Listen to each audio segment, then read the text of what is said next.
Mhuri yeZimbabwe aiwa zvazvakamirwa nemunhu wese kuti muvhu rakarwa naChamisa achisiya TSHABANGU Sadc ichapindira kuti kudii. Sadc ichiri kuuya here kuzoita mafresh elections muZimbabwe. Saka muzora nhasi taona kuti aiwa Sadc finally says final decision ichiti aiwa nyange muvhu yakarwa naChamisa isusu kuuya kwedu kuZimbabwe kuzoita mafresh elections tiri kuzoya. Saka taendera mberi nenyaya iyi mhuri yeZimbabwe ndokuti zvirachibva wasubscribe wolike woturn on the bell icon. Torambochiwana maupdates andokupa pano paZim News Live. Notoona kuti newspaper remuAfrica rinowanzopublisha news dzeSadc iro harimbopodzi mukaona rataura ndozvinotoitika. Saka rinouya richiti Sadc position on Zimbabwe won't certainly be affected by Nelson Chamisa's move to dump the Citizen Coalition for Change.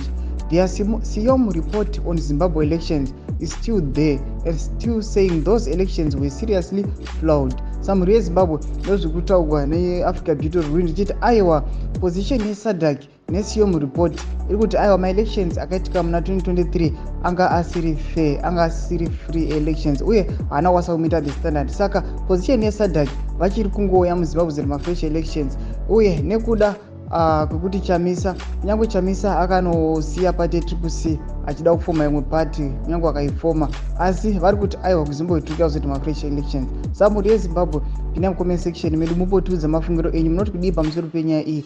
Aiwa musakanganwa kusubscribe kulike pacho noturn on the bell icon. Murambe muchiwana maupdates anokupai pano paZim News Live.